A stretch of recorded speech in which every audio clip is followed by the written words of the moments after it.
சரிப்பா, வாக்குறுதிகள்லாம் கொடுக்குற, உறுதிமொழிகள்லாம் கொடுக்குற, இதெல்லாம் ஓகே தான். ஆனால் ஸ்டாலின் சார் செய்ய முடியாததை நீ எப்படி செய்வ அப்படின்னு உங்களுக்கு ஒரு கேள்வி ஒன்று வரும். அது சிம்பிளாக ஒன்று சொல்கிறேன். இப்போ தான் ரீசெண்டாக அதை பற்றி நான் முழுமையாக ஒன்று தெரிஞ்சுக்கிட்டேன்.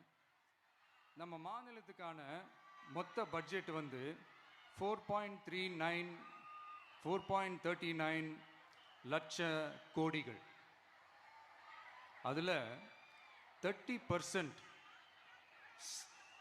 ஸ்டாலின் சார் டாக்ஸுக்கு போகுது. இது என்னடா புது டாக்ஸ்ன்னு கேட்குறீங்களா? ஆமாம், இந்த பட்ஜெட்லேருந்து ஒதுக்குற நிதியில் 20% ஸ்டாலின் சாருக்கு போகுது. அதில் 10% அவங்க மந்திரிங்களுக்கு போகுது. மொத்தமாக 30% ஆச்சா? கவர்மெண்ட்டுக்கு தான் வரி கொடுப்பாங்க. ஆனால் கவர்மெண்ட்டே ஒருத்தவங்களுக்கு வரி கொடுக்குதுன்னா அதுக்கு பேர் ஸ்டாலின் சார் டாக்ஸ் தானே.